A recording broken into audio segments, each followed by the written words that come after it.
I'm about to switch this thing over so you all can see who's back here with me. But first, I just want to say a couple of things. I'm getting out of my office hours here at Theory Underground right now, meaning that people who are subscribers at TU, the monthly membership, the people who make all of this possible for me, of course, are if they're tier 2 or higher, they're working on pieces, they're getting stuff workshopped. We have like these writers workshops from time to time, especially now that Theory Writing 101 is over. It's sort of a prerequisite for these writing workshops that anyone tier 2 or higher can do. But the office hours is open to everybody, right? It's open to everybody who's just a part of the membership. And so I was like, well, what are we going to do for that? Well, guess what? I have no idea. I never actually know until it gets to the actual people in the room. Like, they're the ones who know. And so what does Cesar come in to talk about today? We'll turn it over to him right now. Welcome to the stage here, Cesar. How you doing, man? I am doing good. Killer. So you ready for the question?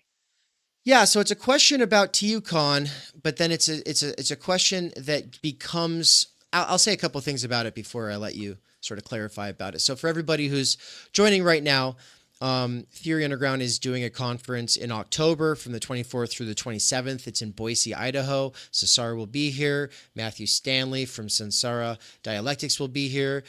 Benjamin Studebaker, who's teaching political philosophy next year at Theory Underground, he will be here. Who else will be here? Well, several other people. Hopefully Nance. Ann will be here. Elton will be here. Hopefully Brian, even though he'll be a new daddy at the time. So lots of different kinds of people will be here. People who've been fellow travelers with Theory Underground for a long time. If you want to purchase your registration right now, it is available from the store at theoryunderground.com. Go figure it out. It is very reasonably priced, according to Matthew Stanley, who will be joining me on this channel on Wednesday to talk about the problems of finding your audience and the business side of doing stuff online, intellectual projects online. They are a little hard to pull off because you're always dealing with the fact that you actually gotta pay your rent and you don't want to become a slave to a business model. No, nobody wants to do that. Yeah. But you got to think about it. And if you don't think about it, you're going to be a tool.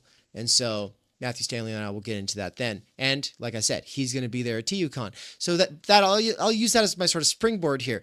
Anybody who's presenting at TUCon at this point is thinking about what is the structure of this conference and what should I do? Like, what should I do with it? And I'll use that to allow Cesar to sort of like unpack like the whole thing, where he's coming from, how he's thinking about it. But the short version of my understanding of where he's coming from is this. Cesar is doing alien anthropology, and that's why I have it up in the title of this video. Alien anthropology is something that Nance and I started calling sociology that underground theorists do. Now, we haven't perfected it. It's just a baby. And who knows, there might be some miscarriages. We might have a whole dumpster full of these things in the back alley. But at some point, one of them's going to get up and start breathing and running around and talking. And then look out, world, because underground theory anthropology is coming for you. And what does that mean? Why is it alien anthropology? Well, it's because we take very seriously this Baudrillardian operating assumption that we are in the post-class fractured mass, that we are split subjects, not just divided between our conscious ego and our drive, but also between lots of very contradictory and potentially antagonistic ideal egos and ego ideals and big others and master signifiers, and that there's a multiplicity of those things going all the way down, and it gets very complicated. How do you write to all those things at the same time? How do you have an identity in the face of all those things? And the two lectures I gave today that are going into the playlist on the underground theory as a genre of writing playlist, that all gets into it. That gets into it. But we're going to get into it a little bit more, and I'm going to assume that you haven't seen any of that stuff, so that we can talk about alien anthropology. Because what makes it alien anthropology instead of folk sociology is that folk sociology would be doing, well, you just go up to people and ask them questions. Hey, what do you think about this thing? What do you think about that thing? And you're just kind of like, and I say it's folk because it's not rigorous. You don't have a seriously fine-tuned research instrument. And it's sociology as opposed to anthropology because you're assuming that you all share the same socius. Underground theorists coming out of Theory Underground, at least, the ones who accept this proposition that, or at least work under the assumption that this is a post-class fractured mass, are not going to go to everyone assuming that we share the same socius. And therefore, what we are doing is anthropology, not sociology. Instead of saying, American, you're just like me, we're instead going, I have no idea who you are or what you are all about. You're an alien to me. You are the radical other, the stranger, the widow, the orphan, in Levinasian terms. And so we're talking about a sort of Bourdieusian, Levinasian, Baudrillardian anthropology that dispenses with sociology and says that it was always ideology, it was always a lie. We don't share it. Not necessarily always. There might have been a time where it was possible, but we would be delusional to think that we share the same socius today.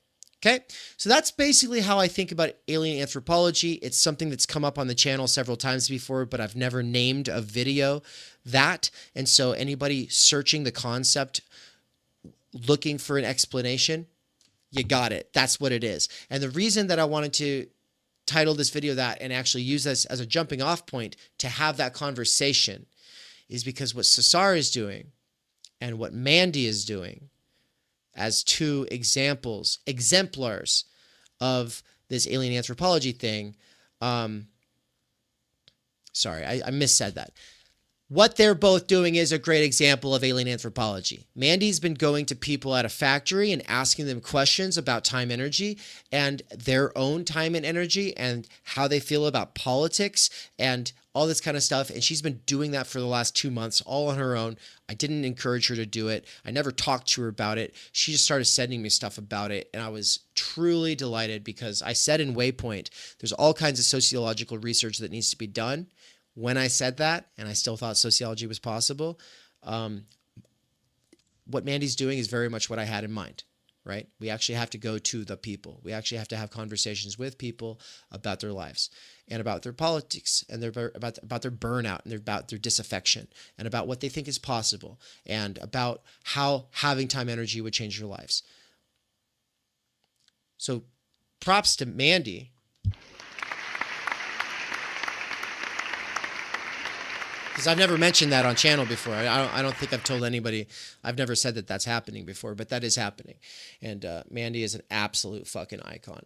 She met us on tour, actually. She and her dog came to the event in Kansas City at Prospero's bookstore, and that was just one of the coolest things. She came to the barbecue shack with us afterwards. We had a great time.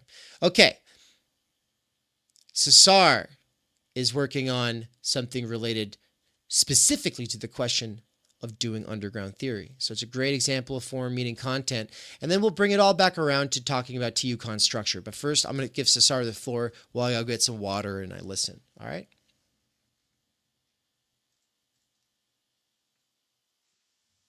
Hello. Okay. Hello, Earthlings. I want to say that the way that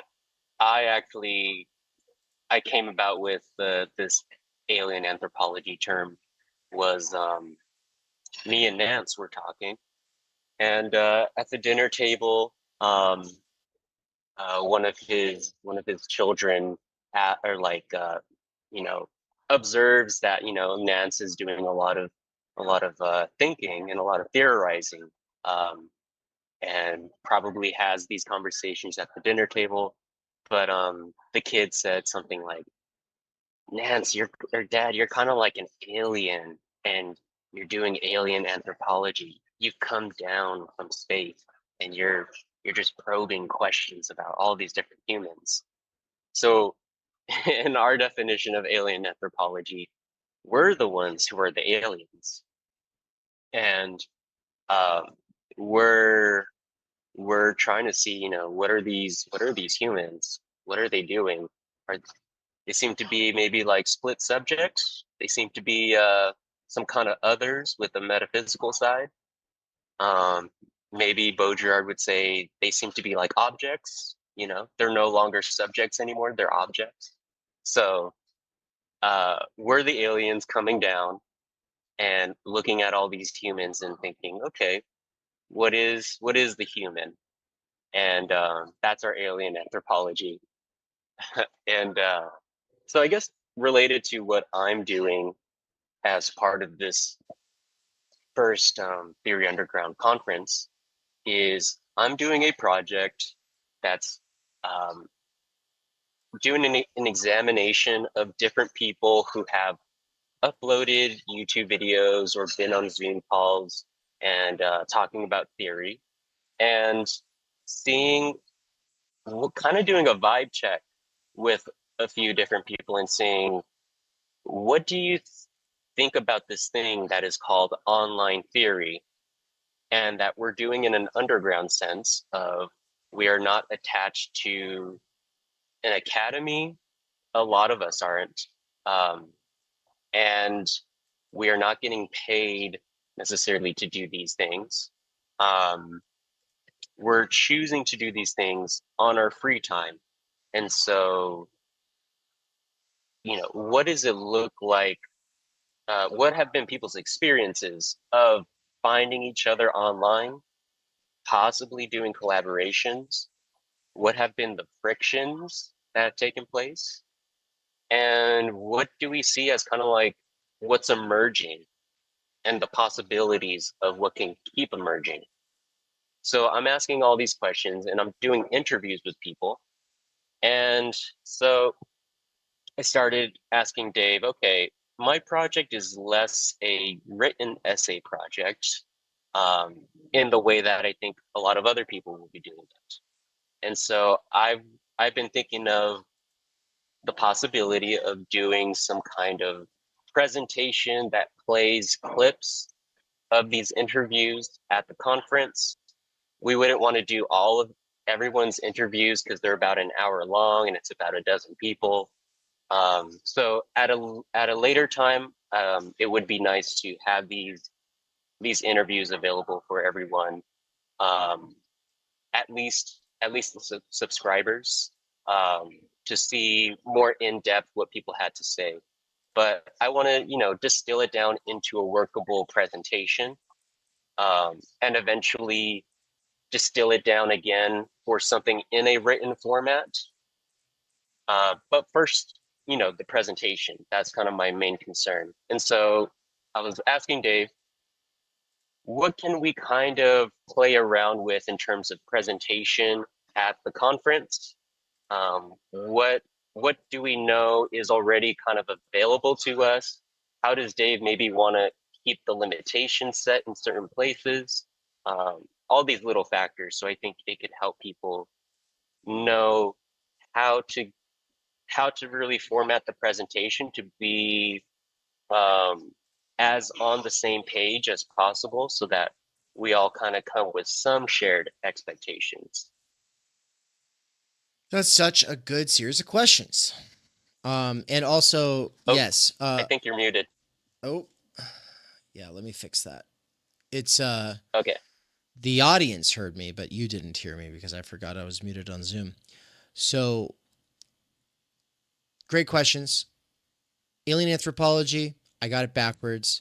We ourselves are the aliens. That's actually more Levinasian than I even thought. So it's like everyone is technically an alien, but we're the most alien because we're taking on the position of the metaphysician in the Levinasian sense, because he talks about this within the first few pages of chapter 1 of Totality Infinity. He talks about taking up the position of the metaphysician, which means asking the question about what is beyond oneself, taking up the question of who is beyond oneself.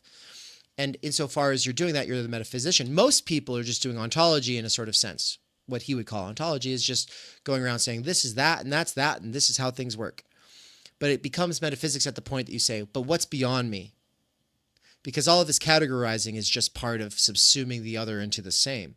But once you hold the door open, once you roll out the welcome mat, once you start practicing this radical hospitality that he's all about, you're the metaphysician. And in that sense, I think we might say, you're the fucking alien. You're going to come off as an alien if you start acting like that because, yeah, your kid's going to be like, who are you again? And so I really like this term. This story made it so much better. And I had no idea that you were right there when that came up. Like, so then proper credit goes to Nance's child and Cesar and Nance getting together in real life, doing stuff there in Phoenix. That's amazing. Now, let's go through a few of these things really quick. I got to close this out relatively soon. I'm about to go see the movie Trap for the second time with my buddy Bert, because I want to write a thing about it, and I can't write a thing about it if I don't watch it a bunch of times. And also, Bert gets free movie tickets, so why not? You know, it's a great way to bond with him.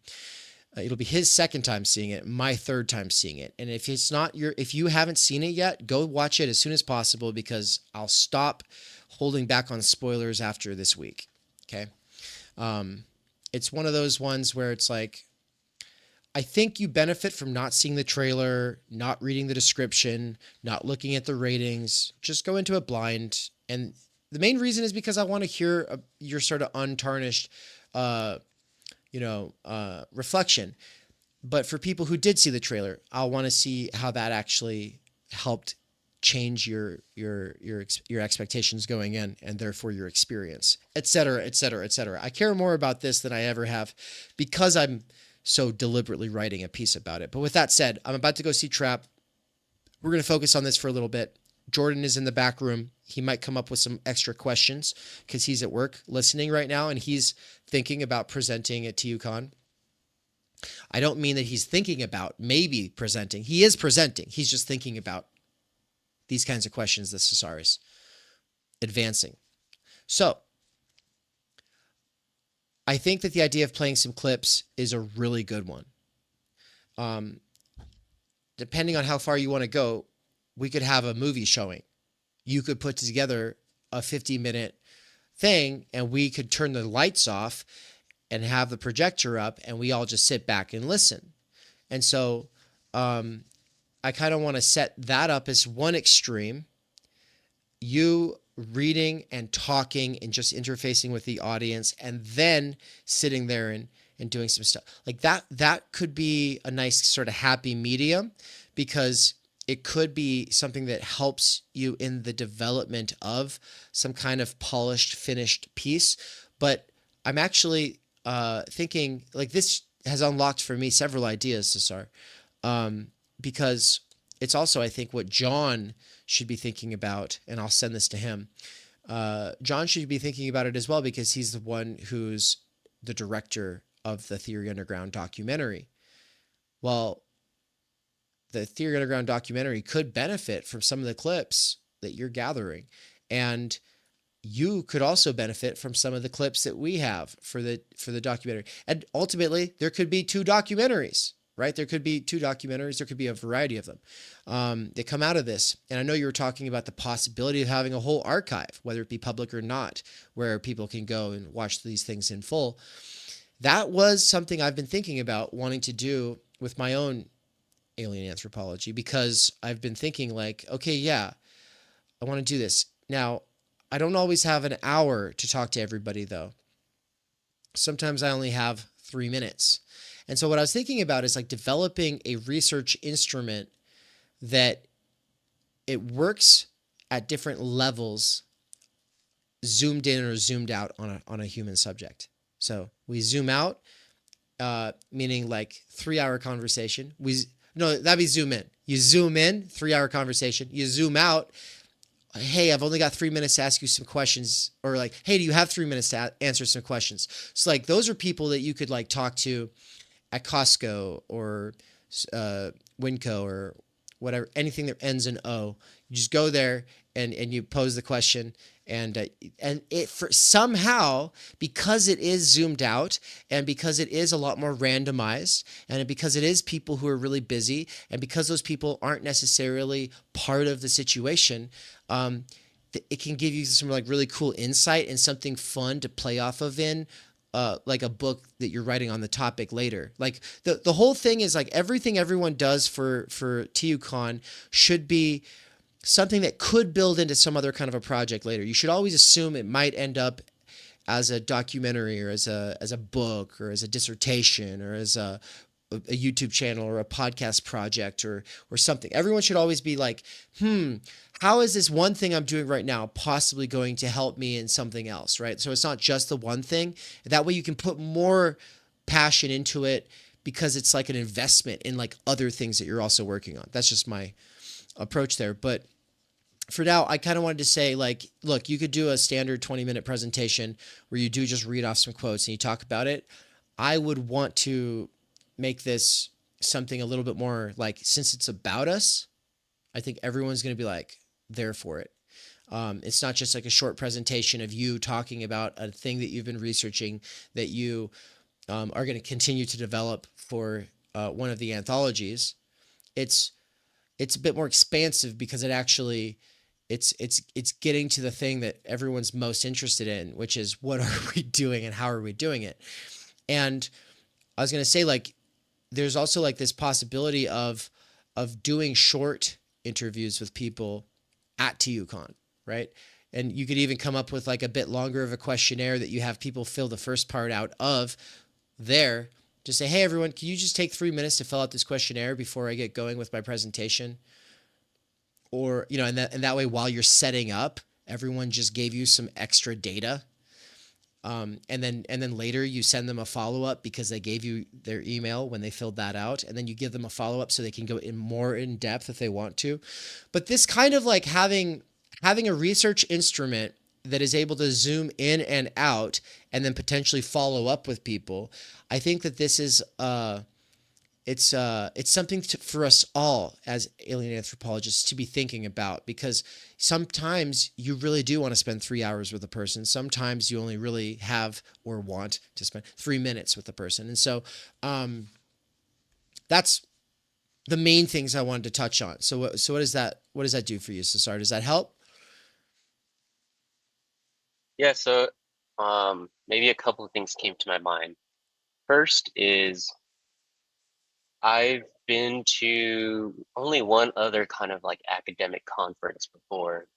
And one of the things I wanted personally was a lot more Q&A time with presentations, because I think the way that they structured it was just like presentation after presentation after presentation. And you can get bogged down. You could kind of check out after a while of only kind of being the submissive spectator of like not even contributing. Um, Whereas for me, I was like, oh, I wish I could like have more time. I'm more interested in the conversation than I am in presenting my idea, because in some ways I think presenting my ideas works better in more of a written form where I can really make sure that this is exactly what I want to say. But when with speech, I'm definitely more interested in dialogue. Um, so I want to maybe know your take on what's kind of a time limit you're expecting for the average presentation people will give. And are you wanting to do it where it's a Q&A session after a string of presentations, or maybe a little bit of time after each individual presentation? Maybe just to give people an idea of how much do they have to prepare to be ready to present their ideas versus how much are we expecting there to be more like conversations and back and forths and yeah, just the formatting of that. We're at this point right now where we have more flexibility than will be useful for certain people, and will be very useful for people who have a huge preference. And so, um, I would definitely want to maximize your ability to have that kind of back and forth. Um, and I don't want to get too stuck in the form that we're cutting off really good conversations. But I also want everyone to be a little Levinasian and just, get the point that like the saying will overflow the said, and that the real conversation is something that far exceeds the year we are in and goes forward. So, um, there, one of the ways that it'll happen is like when there's people, if we have three people presenting on critical media theory, well, they're going to sit on a panel, um, because I want the anthologies, so the critical media theory anthology or the human futures anthology, I want those to have a kind of integrity to them that is lacking in most anthologies. And it's the kind of integrity, there's other kinds of integrity that an anthology can have, but there's a special kind that comes from people who, while developing their final pieces, they had a conversation with one another. And maybe they even got to look at one another's work, right? Because then they can reference one another within the volume. And so I really do care about that. Yours is going to be a part of theorizing the underground. So would yours be a part of a panel? I think what I would most likely do with yours, as opposed to one where everyone's presenting for 20 minutes and then they take 10 minutes of audience Q&A, and then they have a panel discussion, and then they do another Q&A, which is going to be, that's the standard. I just described the standard. So the standard for people doing very normal presentations is 20 minutes, 10 minutes, panel, Q&A, right? And so, and the panel could be seen as like a podcast episode, right? And that could be a podcast that you put on your own podcast. Everybody could repost it to their own things. I might decide to post it on the Theory Underground podcast if I think it's just like absolute canon and strangers would get something out of it or whatever. But that's the normal thing. I wouldn't want you to do this and then be on a panel directly afterwards. I would probably want you to do this on the first full day, because I want everyone to be thinking about those kinds of questions as soon as possible. And maybe even on Thursday night. Like, it could be cool to do it Thursday night to kind of give it a special, either the documentary or what you're talking about, because it's more interactive. It gets us out of just like interfacing with just you. And so it's better as an icebreaker, because it kind of gives us like a screen to look at. It's like getting to know a person before you like really have a lot of wheelhouses you like to go into and conversations you like to have with them over coffee or whatever. Going to a movie early in, it can be really good, because it's a way of kind of like acclimating to being in the presence of this other, but you don't have to have anxiety about what you're talking about because you're focusing on this other thing. Well, that could be a dead end, but it could also be the start to a good conversation. And with us, that because it's about this, it will be the start to a really good conversation. So I would say that should go on Thursday night or on Friday. Probably, if it was Friday, I'd probably put it like something like 11 a.m. or something like that.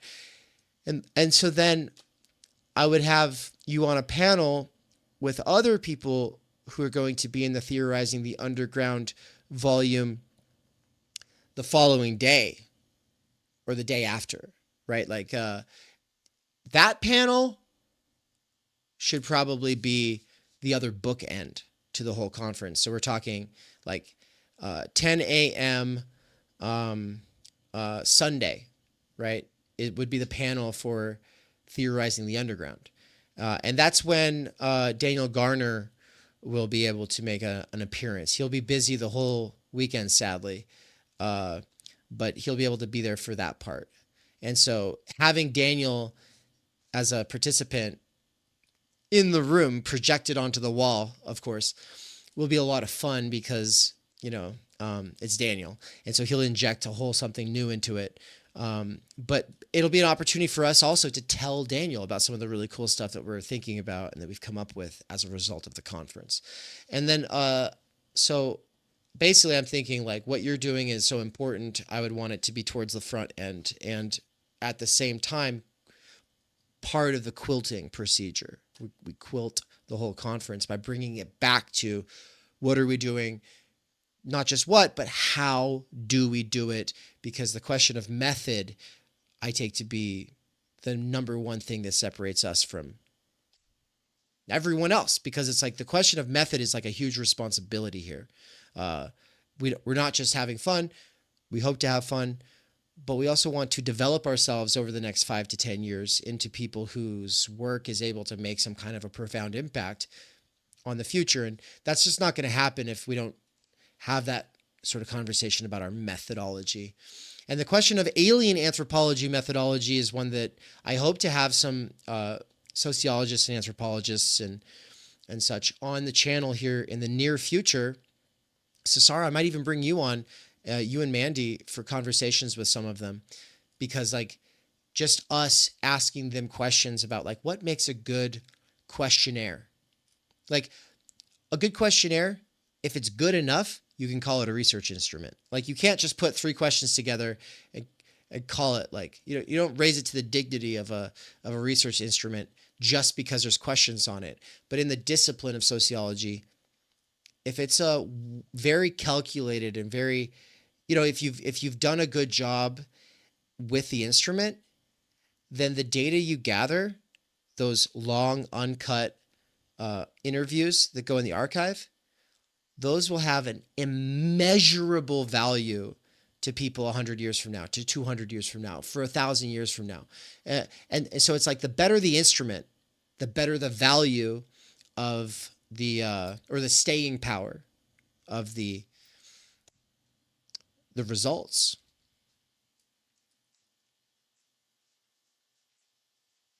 And I just have like no idea. I love social theory, but when it comes to the actual research part, like how to dial in a good research instrument, I know plenty of like what not to do, but because I haven't spent a lot of time in the field practicing it, I've only done folk sociology, like back in the day with a podcast where I would just bring people in my life in and we'd have long form conversation. It wasn't disciplined. Like there wasn't like a method. There would have been a special method for not just who to select for the interviews, but like more importantly, to have like a certain fundamental set of questions, and maybe they're randomized. That's one of those kinds of choices you have to make with an instrument. But having the same set would have made all of that field work I was doing more useful to current me. But instead, I kind of just went with like my gut in the moment and the person, which is like a good sociologist is going to bring in some of their gut. So Anne talked about that. Anne has done a lot more sociological research than I have. And when interviewing subjects, she'll say things like, could you tell me a little bit more about that thing? So in the next interview, talking to someone else, asking them the exact same question, she might not ask for a follow-up or for an elaboration. And of course, the follow-up or the elaboration that a person that is brought out of a person because of that question can change the rest of the conversation going forward and therefore alter how they would respond to the following question. So that's part of the reason that like calling this empirical research is almost like it's a way of distracting from the fact that this is so different from trying to describe the differences between some plants or like looking at their chemical composition, right? Because it's so much more reactive against like every little thing that we do.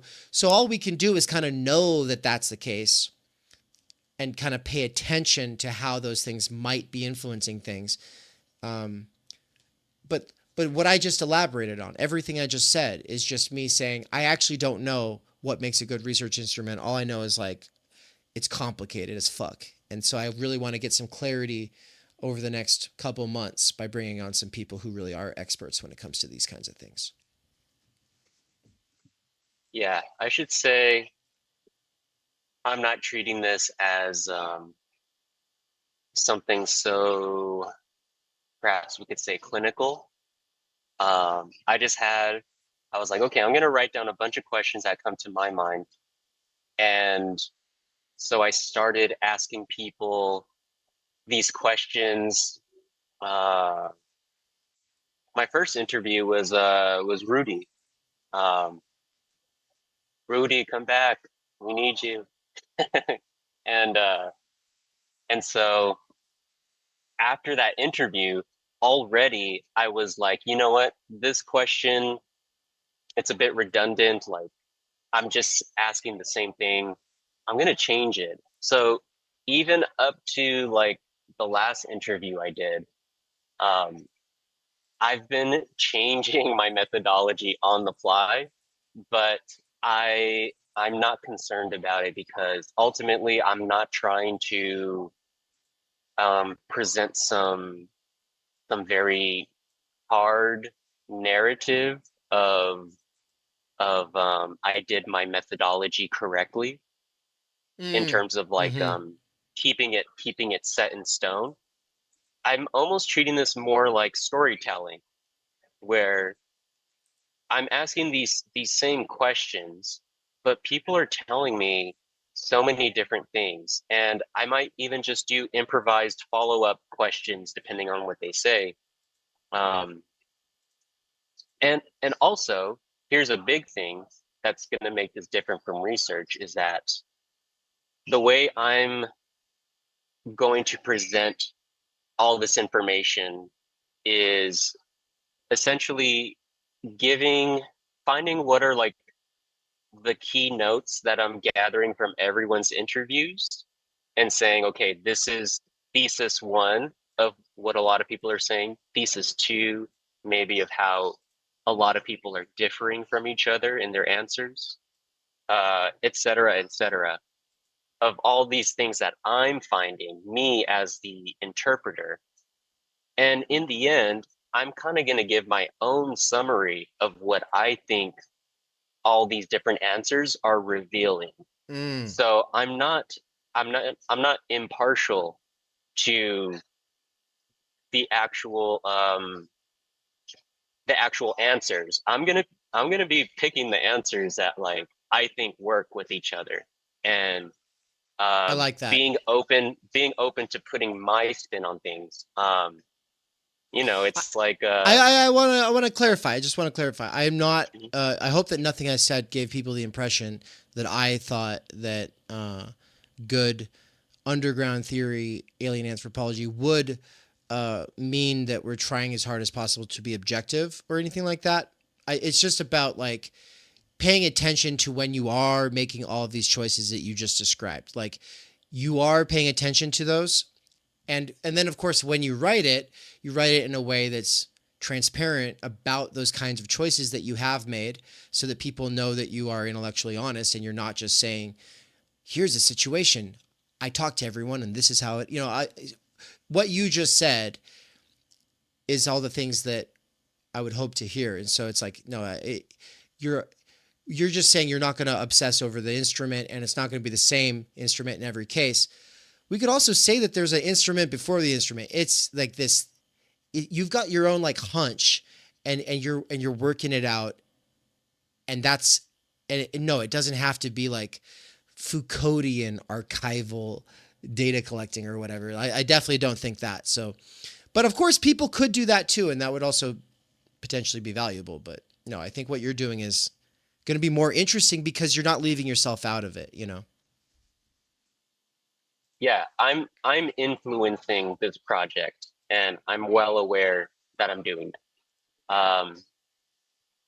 And so I'll okay, like kind of wrapping up on since my presentation might be different from other people's. I just want to recap what you were saying, which is people who are presenting more on like a theory related topic, they're gonna basically have roughly 20 minutes to do their presentation, 10 minutes of a kind of quick uh, like responses there and now. And then after a few of those presentations, then there will be a panel of everyone who presented. So for like a longer Q&A that can happen. Um, and I'm not sure if this is something that you've already kind of built into the schedule of things either, but I think people should be aware that the conversation doesn't have to just end, like start and end at the formal scheduling of the conference itself, because we're all going to be hanging out in Boise for a few days, or probably most of us will. Um, and so I imagine we're either going to like either do some barbecuing or like go to like, yeah, eat some food for lunch or dinner. And those are even times where you can continue talking to someone specifically about something you wanted to go more in depth with. So I feel like maybe this is just like a little forewarning to people, is that we shouldn't get caught up on like trying to get everything we want to say at the conference itself, if we know that we can carry on those conversations, you know, in the more informal settings as well. Yeah, I think that's probably one of my I don't actually know how to communicate that very well, and I think you might have just nailed it, because on tour, um, and not just on tour in the US and in Europe, but also several times when I've met people from the internet, people who knew me prior to Theory Underground. Um, an often, a very common thing was that the other person would like try to share everything within the window of time that we were both there. And so it's kind of like they've been listening to me talk on YouTube, and now is my turn to hear them share their project and personality and everything. And it's like what it makes it feel like is like rushed. Like it just feels rushed.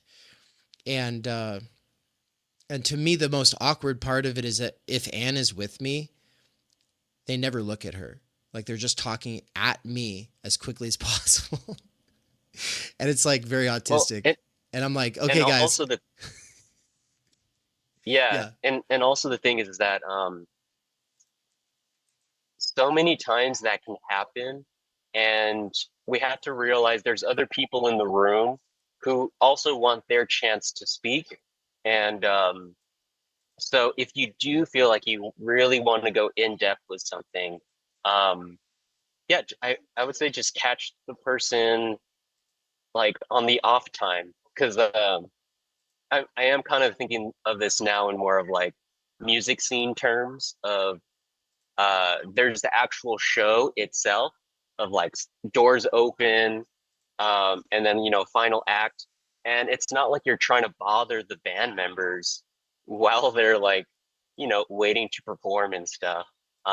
There's a time and place for more of the in-depth personal things. um, I don't know, sometimes you get lucky, you could like go out for food before or after the show, you know, with a lot of people from the show, and that's kind of where maybe more in-depth conversations and friendships can take place. Um, so just kind of always keeping in mind of like we can only do so much in the actual conference time, but we can always connect with each other back here on Zoom calls and YouTube, and maybe we find out some people live closer to us than we thought, and we can meet up. Um, so just all those things, just being aware of uh, how obsessive you know we want to get in the actual time, the short time that we have. 100%. Yeah, that's really good. That's good stuff. I think we're about to close this thing out. We'll want to touch on anything in close. There'll be other kinds of events there. It's not just a conference. There will be artistic aspects. This is tour 0, meaning I am doing the absolute bare minimum in terms of responsible organizing. Conference 0. Did I say tour? Yeah. Yeah. Sorry. Yeah. Conference 0. I'm doing the absolute bare minimum here when it comes to responsible organizing. You know what the bare minimum is? I tell you where it's going to be and when, right? And right now I've told everyone Boise. I haven't even told you where. And that's because I have to nail things down with the venue right now.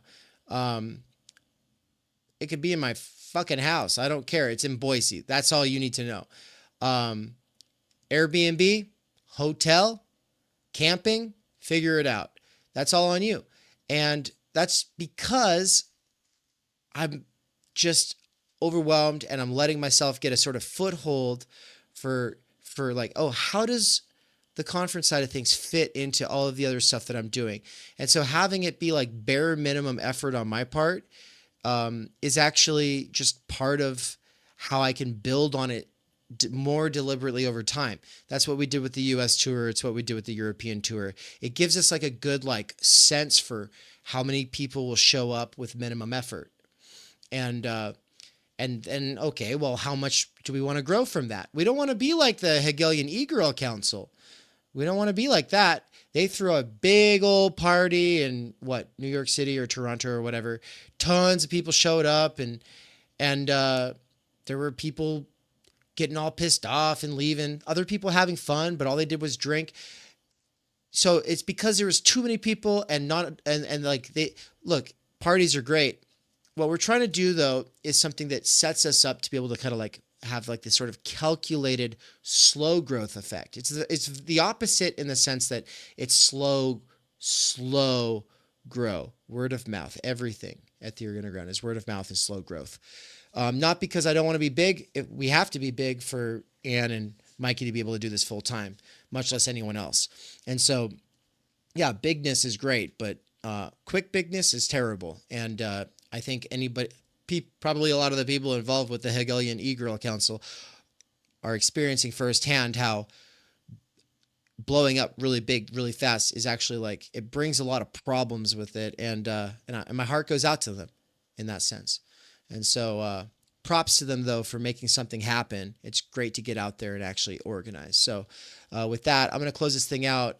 And I just want to say thank you, everybody, for tuning in, for thinking about this. I know we had fewer viewers on the live side of this stream than I've had all year. And so to the handful of people who actually were here, you're the realest ones. Take care.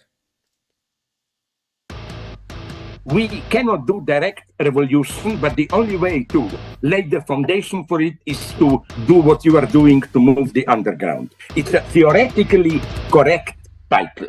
Welcome to Theory Underground, a place for workers with earbuds who are tired of letting others read and think on their behalf, slipstreaming our way into an understanding of the situation that short-circuits the deadlocks of our moment. Research at Theory Underground focuses on what is most important for understanding our current situation: theory of the subject, capital, time-energy theory, critical media theory, CMT, and the most essential critiques necessary for understanding why the theory, ideology, and common sense of influencers left to right misses the mark. Theory Underground is coming to a city near you. What that has meant in the last year is traveling across the United States, into Canada, and then all over Europe to promote our books, courses, and ideas related to time energy and underground theory. You've been reading Underground Theory. I'm a publisher and an editor. I run a review of books. Literally, it's my living. This is the best edited collection I've ever read. Okay, picture this scene. America, early 2021. An Amazon warehouse worker arises from the emerging underground theory internet scene to create spaces for untimely topics and concerns that are too often neglected or kept in isolation today. Joined by a revolving cast of underground theorists, academics, and critics, he establishes what will become Theory Underground, a teaching, research, and publishing platform by and for working-class intellectuals, autodidacts, and academics who want to do more than they're able to do within the confines of academia. That warehouse worker's name is David McKerracher, and his book Time Energy is his first major contribution to the world of theory. It was recently reprinted with a foreword by none other than Slavoj Žižek, who also contributed to Theory Underground's latest book. My Bible, it's an excellent book. A collection of essays called Underground Theory. What you just heard is an excerpt from the Strange Exiles podcast, episode 23, where Bram from Strange Exiles interviewed me and Mikey. For those who don't know, Mikey is the author of the Dangerous Maybe blog. We are publishing one of his books here shortly at Theory Underground. He's also a lecturer at Theory Underground, and he's someone I've been friends and a collaborator with for over 10 years. But most importantly for you all, he's a fantastic lecturer, and it's a crime that he has to do wage labor right now. One of the long-term goals of Theory Underground has been now for a couple of years to hashtag free Mikey. That is something that I've been really pushing, but first I had to get freed from wage labor, which was achieved this year. That's right. Thanks to my monthly seminar subscribers, I was able to quit Amazon and do Theory Underground full time. Now I'm announcing the next big phase of the plan, which is the Mikey Down Seminar. What monthly subscribers to the Mikey Seminar are paying for is a survey of philosophy, including deep dives into Zizek, Land, Lacan, Baudrillard, Bataille, Lyotard, and ultimately the whole history of philosophy. We're trying to build like this ongoing seminar, right? And that's what I really like about this thing, where, you know, if I'm teaching a main text, that's something I got to focus on. I got to really, but the seminar thing, we can do this stuff all the time, where we dive deeper into concepts, we dive deeper into certain, you know, sections of books or whatever, and we can really do this nuanced stuff. I think that there's probably no better way for us to accelerate our learning in these areas than by slipstreaming Mikey. And that has been my belief for years and years and years now. It's official. You're able to help out. You're able to get involved. You're able to benefit directly from liberating him from wage labor. Get on it right now. Do it. Just go. Stop what you're doing. Go click the button, subscribe. This is what you do. Subscribe to him. If you're already signed up for the ongoing Theory Underground seminars, then that's the ones that I do with my wife, Anne. Though that's getting an upgrade, which means that I will be doing one session per month that is just me, and then I will also be doing the ones with Anne, which are a crash course in sociology, anthropology, the social sciences, and ultimately Marx, Heidegger, Levinas, Bourdieu, imminently critiquing pop psychology, sociology, self-help, and ultimately the doxa of our time. But if you would like to be a subscriber to both Mikey's seminar and the seminar that the Snellgrove McCarrickers are doing, then the best way is to become a Tier 4 subscriber, or you can be a Tier 2 subscriber to each of us. The reason this matters is because Tier 2 is like pretty much the best bang for your buck. It gives you huge discounts on all of the courses that we do. But if you can't afford it, Tier 4 is amazing because it gives you Tier 3 access at both Mikey's seminar and ours. Finally, not everybody has time to be part of these ongoing research seminars, and they just want to fund the paid content for the YouTube and podcast. And so thank you so much to our patrons over at Patreon. They're the ones funding all the free stuff, so big thank you to Bert, Marilyn, Carl, Sahil, Zozandra, Nikolai, Darian, Tyler, and Mandeep, and all the other wonderful Patreon people. And thank you to all the other wonderful Patreon people. Thank you so much to all of you patrons, and also to the special subscribers and the paying subscribers. Oh my god! It's just so awkward. Thank you, Patreon. Patrons. Thank you, okay. And to all the other wonderful patrons. Thank you so much, all you patrons. And also a special thanks to the subscribers on the YouTube side, as well as the paying subscribers over at Substack. Why can't we do this? Fuck. You guys. Please. Just thank you. Thank you, everyone, for making this bullshit possible. Thank you to the subscribers. You do it. You did so good. Thanks, guys.